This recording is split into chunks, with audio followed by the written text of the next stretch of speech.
Good morning students. हमारा जो topic चल रहा है वो है एप्लीकेशन ऑफ डेरिवेटिव्स। इसमें हम डेरिवेटिव्स जो डिफरेंशिएशन हैं उसका रियल लाइफ प्रॉब्लम में क्या यूज़ होता है वो डिस्कस करेंगे। इस टॉपिक के अंडर मैंने जो फर्स्ट टॉपिक था rate of change of quantities वो पिछले लेक्चर में बताया था। आज हम नेक्स्ट टॉपिक स्टार्ट करेंगे which is increasing and decreasing functions.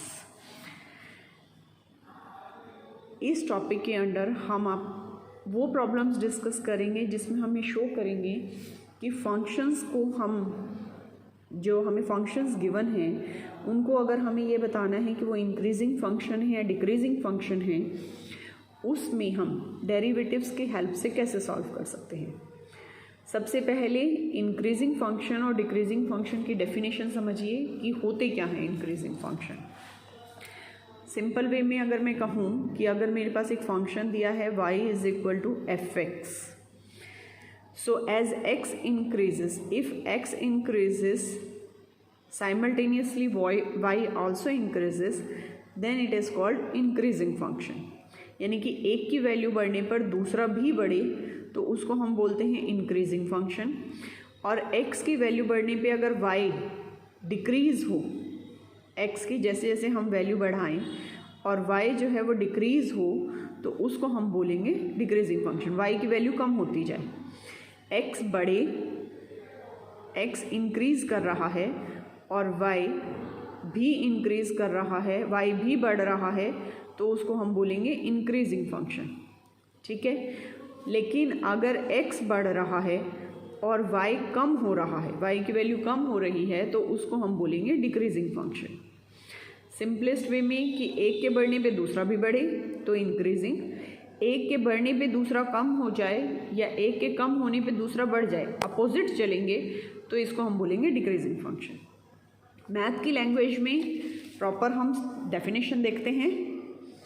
Definition states that let I be an interval containing in the domain of a real valued function f। आप सबको पता है कि जब भी हम फंक्शन डिफाइन करते हैं सबसे पहले हम उसका डोमेन डिफाइन करते हैं कि जहाँ पे वो फंक्शन एग्जिस्ट करेगा। डोमेन और रेंज डिफाइन करना बहुत ज़रूरी है। तो अब हम कह रहे हैं कि रियल वैल्यूड फंक्शन f दिया हुआ है हमें, उसके डोमेन के अंदर ही हमने एक इंटरवल ले लिया है। ठीक है, i जिसको हम i से रिप्रेजेंट कर रहे हैं। Then function is increasing on i।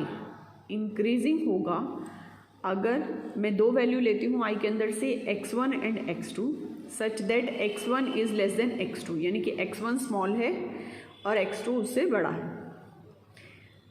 अगर मैं इस तरह की चॉइस लेती हूँ और फिर मैं f फंक्शन में पुट करती हूँ if x1 is less than and equal to, या तो ये इससे छोटा हो fx2 से या इसके बराबर आ जाए किसी पॉइंट पे, तो हम कहेंगे फंक्शन जो है वो इंक्रीजिंग है।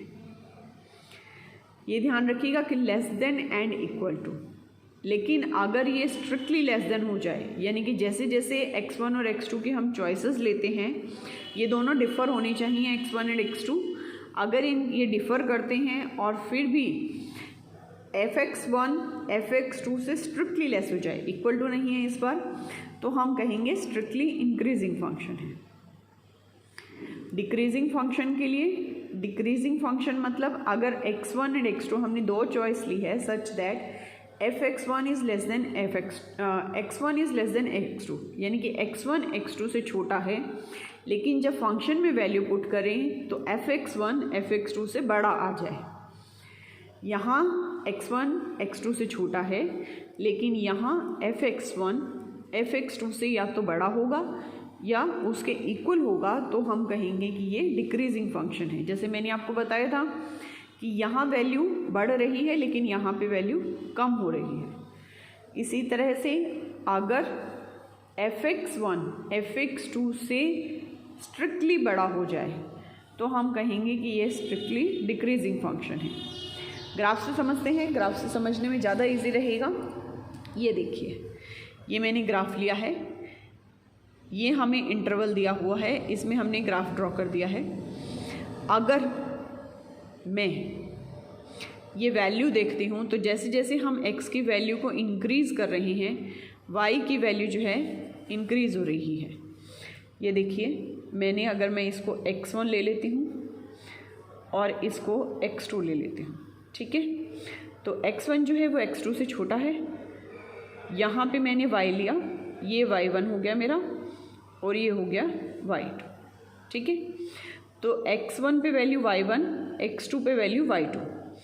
जैसे जैसे x1 से हम बढ़ते जाते हैं y1 की वैल्यू भी जो है वो बढ़ती रहती है। नेक्स्ट पे देखेंगे अब और बड़ा हो गया है, ठीक है, तो इसको हम बोलेंगे इंक्रीजिंग फंक्शन। जब जैसे जैसे x की वैल्यू बढ़ाएं y की भी बढ़े तो उसको बोलेंगे इंक्रीजिंग फंक्शन। ये है इंक्रीजिंग फंक्शन, लेकिन ये है स्ट्रिक्टली इंक्रीजिंग फंक्शन। अब आप देख रहे हैं कि इस इंटरवल के अंदर ऑलमोस्ट वैल्यू सेम आ रही है, ठीक है।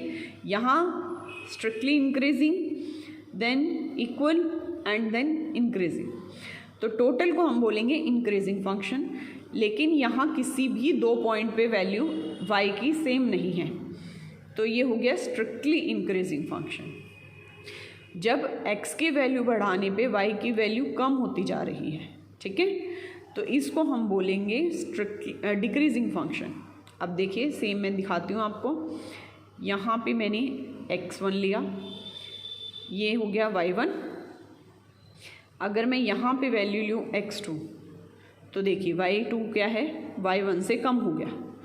x1 तो मैंने इंक्रीज़ किया, x तो मैंने इंक्रीज़ किया, लेकिन y जो है वो डिक्रीज़ हो गया है, ठीक है, तो ये डिक्रीजिंग फंक्शन। अब यहाँ भी यही है कि वैल्यू यहाँ इस इंटरवल के अंदर सेम आ रही है तो हम इसको डिक्रीजिंग फंक्शन बोलेंगे। लेकिन जब किसी भी दो पॉइंट पे y की वैल्यू सेम ना आए तो वो हो गया स्ट्रिक्टली डिक्रीजिंग फंक्शन। ऐसा नहीं है कि इन चार तरह के ही ग्राफ होते हैं। कई बार ये होता है कि फंक्शन किसी इंटरवल में तो इंक्रीजिंग होता है और किसी में डिक्रीजिंग। जैसे यहाँ से यहाँ तक फंक्शन इंक्रीज़ कर रहा है, उसके बाद उसने घटना शुरू कर दिया, यहाँ से यहाँ तक डिक्रीज़ किया, फिर बढ़ना शुरू हो गया, ठीक है। तो जब वो उसकी टेंडेंसी कभी इंक्रीजिंग कभी डिक्रीजिंग की तरफ जाएगी तो हम उसको बोलेंगे neither increasing nor decreasing function. ये फंक्शन कुछ अगर हम इंटरवल्स को ब्रेक करते हैं तो हम इसको इंक्रीजिंग एंड डिक्रीजिंग फंक्शन की फॉर्म में शो कर सकते हैं। लेकिन ओवरऑल फुल डोमेन के अंदर ये फंक्शन ना तो इंक्रीजिंग होगा और ना ही डिक्रीजिंग होगा। एक बात और बताती हूँ मैं आपको, ये देखिए यहाँ से फंक्शन ने टर्न किया है, यहाँ ग्राफ ने टर्न किया है इस पॉइंट को, तो ये पॉइंट कहाँ है, ये है when f(x) is equal to 0। ये है y की वैल्यू। अब जहाँ पे टर्न करेगा, जहाँ पे फंक्शन जो है, अगर मैं फंक्शन के ऊपर टेंजेंट ड्रॉ करती हूँ और वो x एक्सिस के पैरेलल आ जाता है, उन पॉइंट्स को हम बोलते हैं क्रिटिकल पॉइंट्स, ठीक है। उन पॉइंट्स को हम बोलते हैं क्रिटिकल पॉइंट्स। और इन क्रिटिकल पॉइंट्स पे फंक्शन जो है वो या तो इंक्रीजिंग से डिक्रीजिंग हो जाएगा या डिक्रीजिंग से इंक्रीजिंग की तरफ चलेगा।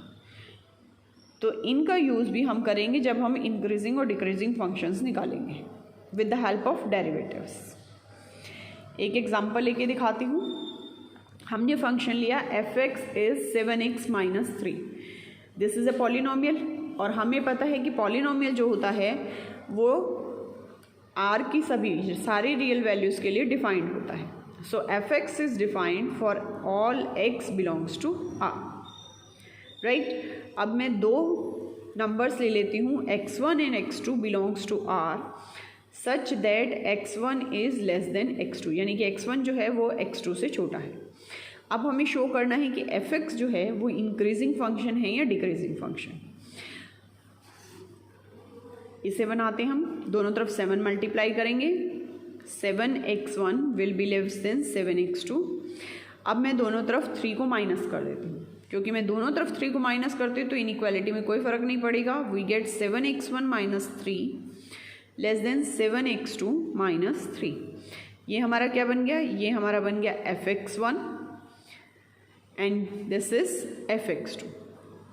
सो as x1 is less than x2, f(x1) is less than f(x2). तो according to our definition we get strictly increasing function. ठीक है। इसी तरह से मैं आपको डिक्रीजिंग का एग्जांपल देती हूँ। अगर मैं इसी फंक्शन को ऐसे लिख लूँ -7x - 3, तो ये डिक्रीजिंग फंक्शन हो जाएगा। चेक करते हैं। Let x1 x2 belongs to R such that x1 is less than x2। ठीक है। अब 7 से मल्टीप्लाई, मुझे -7 से मल्टीप्लाई करना है, लेकिन हमें पता है कि इनइक्वालिटी के अंदर जब हम नेगेटिव क्वांटिटी से मल्टीप्लाई करते हैं तो हमारी इनइक्वालिटी का साइन जो है वो चेंज हो जाता है। तो जब मैं इसको -7 से मल्टीप्लाई करूँगी, I will get -7x1 is greater than -7x2। Less than से मेरी इनइक्वालिटी ग्रेटर देन में चेंज हो जाएगी। 3 माइनस करेंगे both side, we get -7x2 - 3। ये हमारा क्या बन गया? Let we define it as gx। So this is gx1 greater than gx2। तो अब हमने चॉइस कैसे ली थी? x1 लेस देन x2, लेकिन हमें मिला क्या? gx1 greater than gx2। देखिए कौन सी में जाता है? इससे मैच होता है कि x1 x2 से लेस था, लेकिन gx1 जो है वो gx2 से बड़ा होगा, तो that is strictly decreasing function. तो ये जो हमारा फंक्शन है ये बन गया स्ट्रिक्टली डिक्रीजिंग फंक्शन। ठीक है। ये तो हमने सिंपल वे में इसको देखा कि इंक्रीजिंग फंक्शन और डिक्रीजिंग फंक्शन हम कैसे निकाल सकते हैं। हमारे पास फंक्शन भी बहुत सिंपल था, एक पॉलिनोमियल था, लेकिन अगर हम अलग अलग तरह के फंक्शंस लेते हैं, sine, cos, logarithm, exponential functions, तो उनके लिए इस तरीके से निकालना थोड़ा सा मुश्किल हो जाता है। इसीलिए हम यूज़ करते हैं डेरिवेटिव्स का। डेरिवेटिव्स को यूज़ करके इंक्रीजिंग और डिक्रीजिंग फंक्शन कैसे पता करते हैं, उसके लिए आइए हम एक थ्योरम देखते हैं। हमें दिया हुआ है कि let f be continuous on closed interval a b and differentiable on the open interval a b, then f is strictly increasing in closed interval a b if f dash x is greater than 0 for all x belongs to a b। अब सबसे पहले तो ये समझिए कि हमें इन सब चीज़ों की क्यों ज़रूरत है। हमें एक इंटरवल चाहिएगा जिस पे हमें फंक्शन डिफाइन करना है, तो वो हमने ले लिया close interval a b. Second thing, हमें पता है कि अगर मैं एफ डैश की बात करती हूँ, यानी कि मैं डिफरेंशिएशन की बात करती हूँ, तो फंक्शन उस इंटरवल के अंदर कॉन्टीन्यूअस होना चाहिए क्लोज इंटरवल में, और ओपन इंटरवल में डिफरेंशिएबल होना चाहिए, तभी मैं फंक्शन को डिफरेंशिएट कर सकती हूँ, otherwise derivative will not exist. तो ये दो कंडीशन मस्ट होती है to define derivative of any function. ठीक है। तो ये दोनों कंडीशन हमें दी हुई है। आगे हमें कहा गया है कि अगर ये कंडीशन सेटिस्फाई होती है, ये कंडीशन अगर दी हुई है कि f dash x is greater than 0 in open interval, then f is strictly increasing in a b। ठीक है। यानी कि हम f डैश x निकालेंगे, डेरिवेटिव निकालेंगे, first derivative. f dash x का मतलब first derivative with respect to x। जब हम फर्स्ट डेरिवेटिव निकालेंगे और अगर वो पॉजिटिव आ जाता है तो फंक्शन स्ट्रिक्टली इंक्रीजिंग होगा, अगर वो नेगेटिव आ जाता है तो फंक्शन डिक्रीजिंग होगा, और अगर इक्वल टू 0 हो जाता है तो फंक्शन कांस्टेंट फंक्शन होगा। इसका प्रूफ मैं आपको फर्स्ट पार्ट प्रूफ करके दिखाऊंगी and simultaneously we can prove for other 2 parts. इस थ्योरम को प्रूफ करने के लिए, ये थ्योरम आपको समझने के लिए प्रूफ करनी है ताकि आपको टॉपिक की अंडरस्टैंडिंग बढ़े। इसके लिए हम मीन वैल्यू थ्योरम यूज़ करेंगे। लास्ट चैप्टर में मैंने आपको मीन वैल्यू थ्योरम और रोज थ्योरम 2 थ्योरम कराई थी, यहाँ हम मीन वैल्यू थ्योरम का यूज़ करेंगे। फिर से मैं रिमाइंड कराती हूँ। Mean value theorem states that if fx is continuous on closed interval ab and differentiable in open interval ab। देखिए सेम कंडीशंस यहाँ भी आई है क्योंकि हमें डेरिवेटिव शो करना है। अगर हम डेरिवेटिव लेंगे तो हमें ये कंडीशंस देनी ही देनी होगी। Then there exist at least one c belongs to ab। इस इंटरवल के बीच में, ओपन इंटरवल के बीच में एक c इस तरह से लाइक करेगा that f dash c is fb minus fa upon b minus a। ये हमारी लैग्रेंजेस मीन वैल्यू थ्योरम है। अब इसका हम यूज़ करेंगे, ठीक है। स्ट्रिक्टली इंक्रीजिंग के लिए हम ले लेते हैं let x1 x2 belongs to close interval a b, ठीक है। तो जो हमारा ये इंटरवल है x1 x2, this is subset of a b, ठीक है। ये इसके इंटरवल इसके बीच में से आ गया। तो जो फंक्शन एफ एक्स इसके लिए कॉन्टिन्यूस है वो इसके लिए भी कॉन्टिन्यूस हो जाएगा। और differentiable at open interval a b है, तो ओपन इंटरवल x1 x2 के लिए फंक्शन डिफरेंशिएबल भी हो जाएगा। इसका मतलब है कि हम मीन वैल्यू थ्योरम लगा सकते हैं। मीन वैल्यू थ्योरम के according we get at least one c belongs to this open interval x1 x2 such that this condition exists. So we get f dash c is f of x2 minus f of x1। यहाँ हमारा interval x1 x2 है, तो b और a को हम x2 और x1 से replace कर देंगे अपॉन x2 माइनस x1, ठीक है। अब x1 और x2 पे कंडीशन क्या थी कि x1 is less than x2, x1 छोटा है x2 बड़ा है। तो ये क्वांटिटी हमारी पॉजिटिव होगी as x1 is less than x2, x2 minus x1 is positive. जब तक दोनों बराबर नहीं होंगे ये इक्वल टू 0 नहीं हो सकता। अगर ये इससे बड़ा नंबर है, दोनों डिफरेंट नंबर हैं, तो x2 minus x1 will be some positive quantity not equal to 0 quantity, right. And according to first condition we are given f dash x is greater than 0 for all x belongs to a b। ये ध्यान रखिएगा कि for all x है, for all x इस interval में है, तो मतलब x1 x2 जो ओपन इंटरवल है इसके भी हर पॉइंट के लिए ये कंडीशन सेटिस्फाई होगी। Means f dash x is positive for all x1 x2, right. और हमारी c की कंडीशन कैसी है कि c x1 x2 को बिलोंग करता है। इसका मतलब c पे भी कंडीशन अप्लाई होगी, implies f dash c is positive where c belongs to x1 x2। ये भी पॉजिटिव हो गया, ये भी पॉजिटिव हो गया, ठीक है। तो अगर मैं fx2 माइनस fx1 इस नीचे वाली क्वांटिटी को मैं क्रॉस मल्टीप्लाई कर रही हूँ, we get x2 minus x1 into F dash C. अब यहाँ दोनों कंडीशन से ये भी पॉजिटिव है, ये भी पॉजिटिव है, दोनों की मल्टीप्लिकेशन भी पॉजिटिव हो गई। इसका मतलब हमारी जो राइट हैंड साइड है वो पॉजिटिव हो गई, is greater than 0, implies fx2, इसको हम उधर ले जाएंगे, is greater than fx1, strictly increasing function.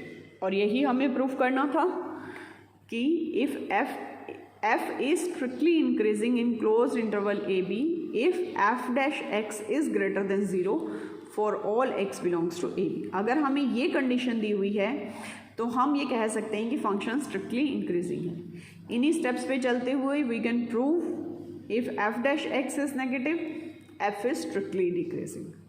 ये चीज़, ये आपको तीनों पॉइंट्स याद रखने हैं कि हम f डैश x निकालेंगे।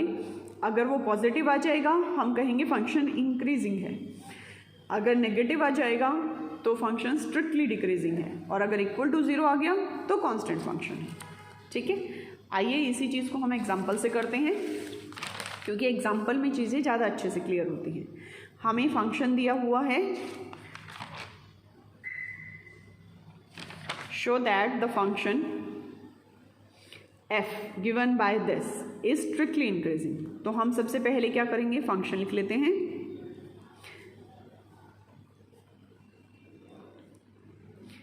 फिर क्योंकि फंक्शन पॉलिनोमियल है तो हमें पता है कि ये r की हर वैल्यू के लिए कॉन्टिन्यूस भी है और डिफरेंशिएबल भी है, तो हमारी कंडीशन सेटिस्फाई हो जाती है।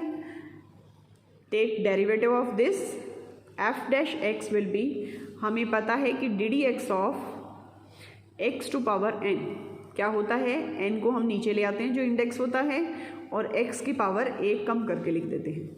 वही यहाँ यूज़ करेंगे, 3 को नीचे ले आए, x की पावर 3 माइनस 1 2 माइनस 2 नीचे आ गया तो 3 इंटू 2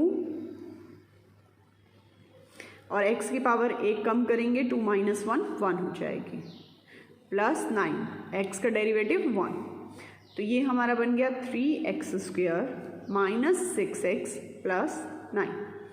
3 कॉमन लीजिए इनमें से, x square minus 2x plus 1, ये क्या है, हम सबको पता है कि ये एक कंप्लीट स्क्वायर है, x माइनस 1 होल स्क्वायर बन गया।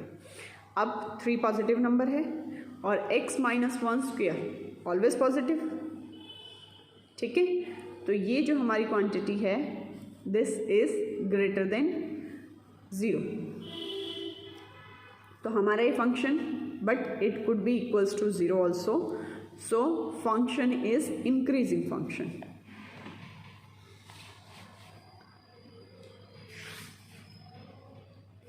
इसको एक बार दोबारा से देख लेते हैं।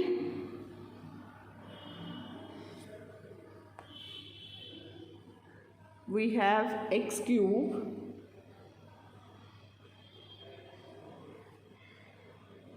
Minus 3x square plus 9x, हमने इसका डेरिवेटिव किया, we get 3x square minus 6x plus 9। Okay, फिर मैंने इसमें से 3 कॉमन निकाला,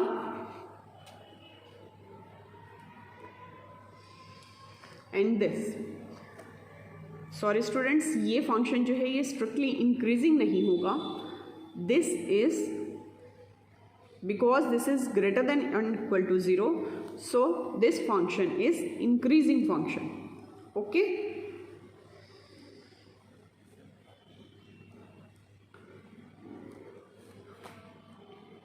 एक और एग्जांपल लेके दिखाती हूँ मैं।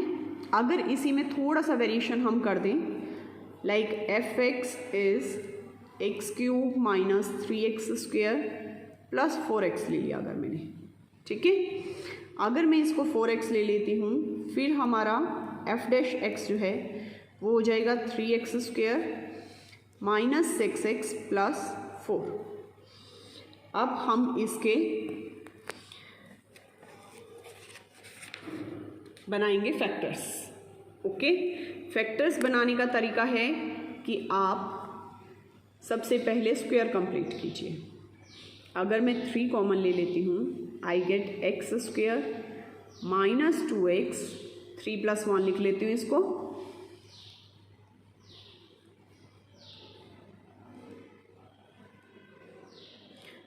तो इसमें से मैंने 3 कॉमन लिया, I get plus 1 and this 3 into x minus 1 square plus 1।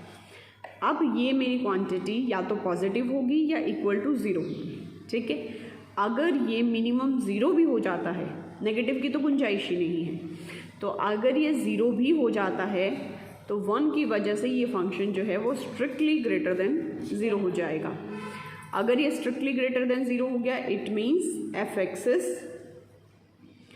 Strictly increasing function, ठीक है। इस केस में हम कह सकते हैं कि स्ट्रिक्टली इंक्रीजिंग है, लेकिन इस केस में जहाँ वो इक्वल टू 0 की भी पॉसिबिलिटी है, वो उसके लिए हम सिर्फ इंक्रीजिंग फंक्शन कह सकते हैं, क्योंकि वो अगर इक्वल टू 0 हो जाता है तो वो कांस्टेंट फंक्शन बन जाएगा, लेकिन अगर ग्रेटर देन 0 बन जाता है तो वो स्ट्रिक्टली इंक्रीजिंग हो जाएगा। तो जो हमने फर्स्ट केस देखा था, इस तरह का जो हमारा ग्राफ था, वो इस फंक्शन के लिए सेटिस्फाई होगा, ठीक है।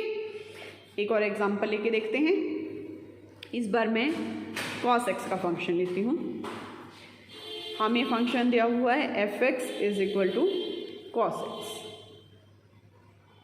ओके, और हमें शो करना है this is strictly increasing in 0 pi, decreasing in 0 pi, increasing in pi 2 pi, and 0 to pi interval में ना तो ये इंक्रीजिंग होगा ना डिक्रीजिंग फंक्शन, ठीक है।